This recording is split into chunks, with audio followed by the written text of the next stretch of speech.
After returning from a week-long international trip, I was pleasantly surprised when my mother-in-law, Linda, called me with an air of victory.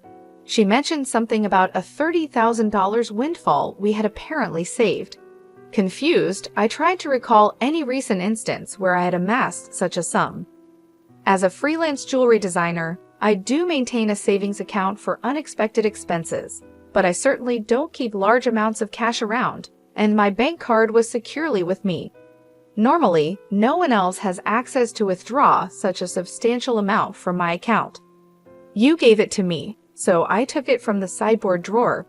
You guys are doing well, so it's fine, Linda declared over the phone, leaving me bewildered. Before I could understand more, she quickly thanked me and hinted at counting on me for future financial help before hanging up. I was left puzzled about the missing $30,000 until Kevin, my husband, returned home and cleared up the confusion it was a misunderstanding. However, a month later, Linda bombarded me with numerous calls. I chose to ignore them initially, but the constant ringing eventually compelled me to answer. Over 60 missed calls displayed on my phone screen was disconcerting. As I picked up, Linda's shrill voice filled the room, accusing me of ignoring her. Her tone suggested she felt wronged, but to me, it was merely the consequences of her assumptions.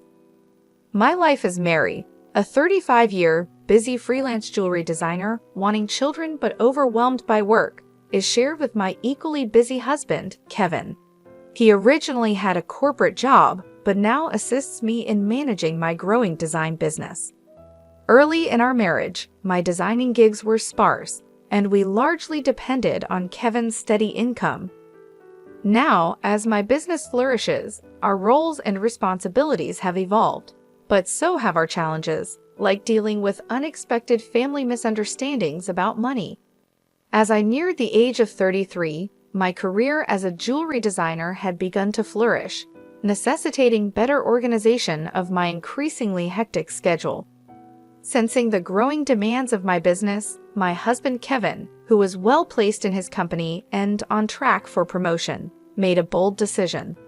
He resigned from his job to partner with me, applying his skills in management to our joint venture. Together, we secured contracts with prestigious international brands, enhancing both our professional and personal lives. However, managing success came with its unique set of challenges, particularly involving Kevin's mother, Linda. Living alone in the family home, she perceived our lives through a lens of luxury and often approached us with financial requests. "You always seem to be living so lavishly, I'm jealous," she would comment. As part of my role, attending product launches and dinners with executives was routine, yet Linda saw these obligations as mere leisure. Her requests grew more personal over time. "I want to throw a party for my friends soon. Can you give me some money for it?" she asked on one occasion. Although it might appear that we could easily afford such expenses, maintaining our business image was costly and filled with obligations that we couldn't ignore. We weren't living in luxury. These were necessary aspects of our work. Linda, draped in envy and often sarcasm, failed to grasp the nature of our expenses. "Dressed up beautifully, eating at expensive places, I envy you," she'd say. Despite my repeated refusals, Kevin, being her son, would occasionally acquiesce to her demands, reasoning that a little financial help was a small price for peace. "If giving her a little money keeps her quiet, then it's worth it," he'd argue, finding it simpler to appease her than to have our work disrupted. Yet Linda's demands only escalated. Recently, she expressed a desire for a new dress for an upcoming gathering. Just the other day, Linda came over and pestered Kevin. "Wouldn't a two-piece suit work? We've been asked to buy clothes before. There might be cheaper options, but what Linda wants is certainly not cheap," I explained. Her rebuttal was that it was a fancy party and she couldn't be the only one dressed in old clothes. Furthermore, she insisted on a matching bag, leaving us exasperated. To manage her frequent requests, Kevin had previously set up a credit card in Linda's name, instructing her to use it for her expenses. Initially, she overspent significantly and was cautioned by Kevin. Although he asked her to inform us before making significant purchases, she continued her extravagant spending.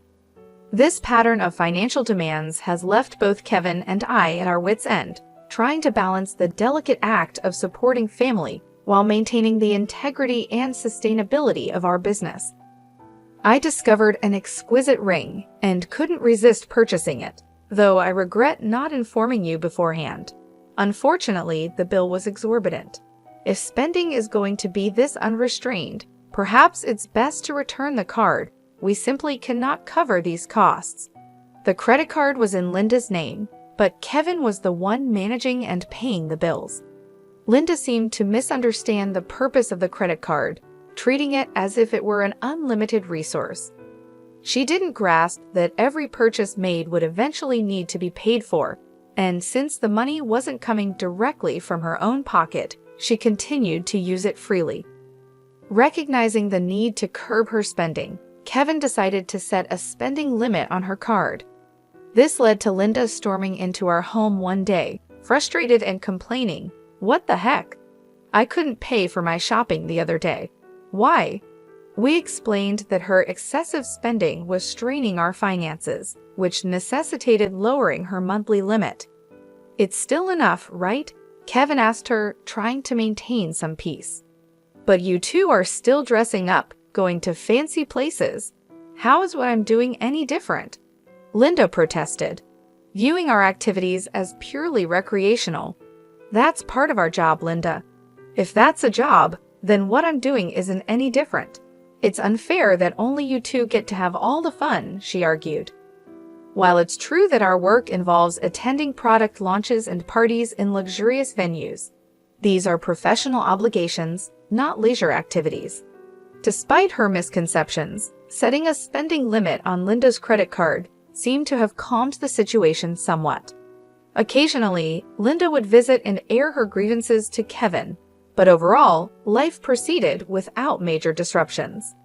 As the end of the year approached, an exciting opportunity presented itself. A foreign brand manufacturer approached me with a proposal to expand our business dealings by relocating our base overseas. The prospect thrilled me, as it could potentially elevate me to the ranks of top-tier designers. Kevin, ever supportive as my manager, was all for taking the leap. "It's a chance we have to take," he affirmed. However, the prospect of moving abroad brought a new concern Linda.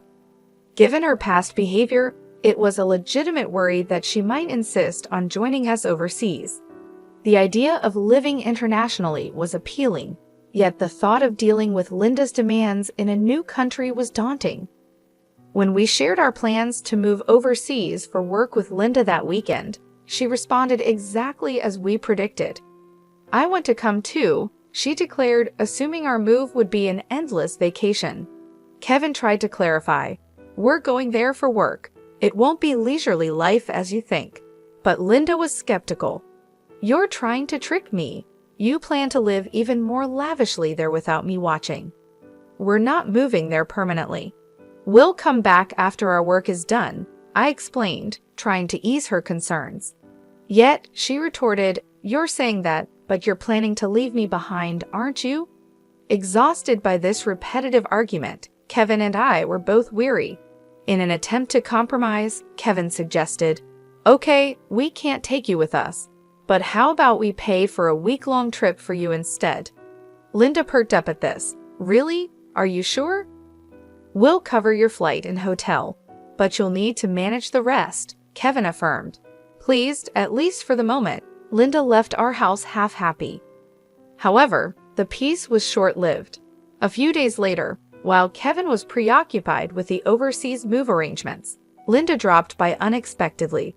"Hey, Mary," Kevin said that, "but I want to shop over there too. Can you give me some money?" she asked. "What about the card that Kevin gave you?" I inquired, knowing she had a designated credit card for such expenses. Linda's face fell. "That's the thing. Kevin finally took it away from me the other day." It appeared she had been reprimanded for overspending, and anticipating the challenges of managing finances with different currency rates overseas, Kevin had confiscated the card. "I don't have that kind of money on hand either. I can't give you money without Kevin's approval. Can you ask him? I suggested, knowing full well Kevin's stance. It's no use asking him, that's why I'm asking you, she pressed, raising her voice in frustration. Linda did end up going on a 10-day trip abroad, which I assumed Kevin managed to fund somehow. Upon her return, she called me, brimming with excitement. I'm back, and it was so fun. She excitedly shared tales of her sightseeing and dining adventures, though I hadn't asked. And I overbought souvenirs, couldn't fit them in my suitcase, so I had them shipped here. Can't wait for them to arrive.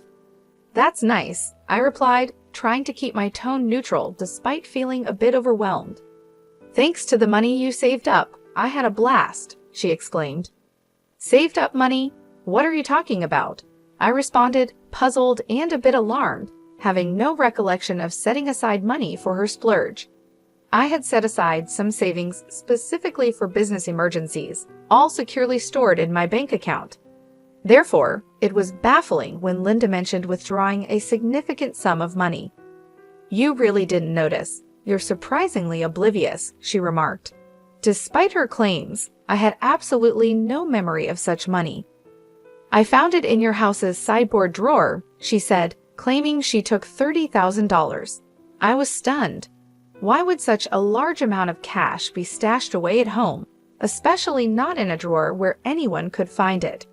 Confused, I confronted her. I'm not sure what money you're talking about, but taking it from our house without permission is theft, even if you're family. Do you understand that? Linda's response was unsettlingly casual. That's why I'm telling you now. I used it. Consider it a post-factum report, she declared unapologetically. I have no idea about this money, but if you took it and used it without telling anyone, that's a crime. And if it was something Kevin had set aside for an important transaction, it's even more serious, I explained, trying to make sense of the situation. Despite this, there hadn't been any noticeable disruptions in our business finances during her trip. You two live so extravagantly, so why can't I have a little of that? Think of it as doing a favor for your parent. It's not a big deal, right? She rationalized, showing a sense of entitlement that was hard to comprehend. It's one thing to ask for help from your son and his wife, but this is not how you should behave after taking someone else's money, I replied, still in disbelief. I'm glad you enjoyed your trip, but I'll have to discuss this with Kevin when he returns. Kevin will understand. After all, I'm his only mother, and $30,000 isn't much to him, she assumed. All right, I'll pass the message along, I said, astounded by her lack of awareness. Later that evening, when Kevin came home, he looked troubled. Mary, do you know about the money I left in the drawer? He asked urgently. 15 days ago, I withdrew it from my bank account, and now it's gone. Keeping such a large sum in a drawer, didn't you think it was careless? I needed cash immediately for an urgent payment. Do you know anything about it? It suddenly clicked. Linda's earlier call thanking me for the $30,000 and mentioning how much fun she had made sense now. It was Kevin's money, meant for a crucial purpose. Kevin, today, Linda called, thanking us for the $30K and saying she had a blast with it. I didn't understand what she meant until now, I explained, piecing everything together. So it was Kevin's money, but what was such a large amount meant for? Hey, if it wasn't for a business payment, we've been doing bank transfers for a long time, right? Why cash all of a sudden? I questioned, trying to understand the whole scenario while dealing with the ramifications of Linda's actions. I was aware it was Kevin's money that had disappeared, but the full context was still unclear to me. Linda, it turned out, had taken the money without informing us, and I needed to understand why. What do you mean? I asked Kevin, puzzled by the situation. Kevin began to unravel the backstory. After he had reduced the credit limit on Linda's card, she started secretly borrowing money from various sources, including consumer finance cards and credit cards she had opened without our knowledge. When Kevin discovered her growing debt, he took away all her cards and withdrew cash to settle her debts directly, aiming to bypass the banking system to keep our business accounts clean and maintain trust with our partners. This was also partly a farewell gesture, as we're moving abroad and won't be around to manage such issues for her, Kevin explained. I plan to handle her debts discreetly to prevent our financial records from getting complicated. A month had passed since then, and as I was busy packing for our move, Linda's frequent calls became hard to ignore. When I finally took her call, her voice was tinged with desperation. "Why aren't you answering my calls? I've called so many times," she said, almost in tears. "I'm sorry, Linda. I've been caught up with the move. What's going on?" I asked, trying to remain calm and give her a chance to explain her side. "It's not just one thing, it's everything. They're asking for payments almost every day. It's too much," Linda confessed, her voice cracking under the strain. "Have you tried contacting Kevin about this?" I inquired, hoping she had sought his help first. "He seems to be blocking my calls. I can't get through to him at all. Mary, you're my only hope now. Please, help me," she pleaded. I realized then just how complex the situation had become. Linda's financial recklessness had led her into a labyrinth of debt, and now, isolated from Kevin's assistance, she was turning to me as her last resort. As we prepared to start anew in a foreign country, the challenges of dealing with Linda's financial chaos loomed large, demanding immediate attention before we could fully focus on our new beginnings. I was taken aback by Kevin's drastic approach toward his own mother. If he had used the prepared funds to directly settle Linda's debts, this distressing situation might have been avoided. Instead, Linda was now overwhelmed with collections letters and relentless calls from finance companies and consumer lenders. It was a scene reminiscent of something from a dramatic film, one I had never expected to witness in real life. "I'll talk to Kevin, but I can't guarantee what he'll do. A son should help his mother in trouble, right? Please ask him for me," Linda pleaded at the end of our conversation. However, with our impending business expansion overseas, our financial resources were already stretched thin, and we couldn't afford to further assist Linda, especially given that she had misused the money meant to settle her debts. When I relayed the details of the call to Kevin upon his return home, he responded with a mixture of fatigue and resignation. "I had planned to sort things out before we left, but she squandered that chance herself," he said coldly. Indeed, the money was originally earmarked to clear Linda's debts, but she had instead blown it on a lavish trip, leaving no room for excuses. As Linda's calls persisted, I followed Kevin's lead and set her number to block. Although part of me wished to help her, she was, after all, Kevin's mother. There was nothing I could do if he had chosen to detach from the situation. Meanwhile, the day of our move overseas was quickly approaching, and I still had a lot to pack. Amid the chaos of packing, I discovered another troubling piece of news. Linda had resorted to selling her house to manage her debts. It turned out she had concealed even more liabilities than we knew. The total amount was so substantial that even after selling her property, she couldn't cover it all. The thought of losing the family home where Kevin had grown up was profoundly upsetting. "Hey, our family home is gone. Are you okay with that?" I asked, sensing his sadness. "How can I be okay? But there's nothing we can do," Kevin replied, his voice tinged with sorrow. Losing the house where he grew up must have felt like a great loss, akin to how I felt when I lost my parents' house early in life. In the midst of these complex feelings and the heavy task of packing, we had to come to terms with the fact that some situations were beyond our control and focus on our future as we prepared to start anew in a different country. The bittersweet reality of losing a family home struck me deeply as I observed the situation unfolding with Kevin. Unlike my past experiences, Kevin had not only lost the tangible structure where his earliest memories were formed, but also his emotional sanctuary, all while his mother, Linda, is still alive. It's an indescribable feeling, the mixture of loss and displacement, especially caused under such painful circumstances. The impact is profound and complex, far more than mere bricks and mortar. It's about losing a part of one's history and the comfort of a place to return to that no longer exists. Linda, now residing in a modest apartment, faces the daily grind of managing her debts. She works part-time, a reality that is challenging given her age. Employment opportunities for the elderly are not just limited, they're often physically demanding and less rewarding. This stark new reality for her is a drastic shift from her previous life, believed to be filled with unchecked spending and financial freedom. Though sympathy naturally arises seeing her struggle, it's tempered by the knowledge that her situation is the direct result of her own financial imprudence. Life teaches us that actions have consequences, and Linda's case reaffirms the harsh truth that financial responsibility is crucial at any age. Back in our new environment, the business is thriving beyond our initial expectations. The move overseas has catapulted our brand into the international spotlight, bringing in a flurry of inquiries and offers from various corners of the globe.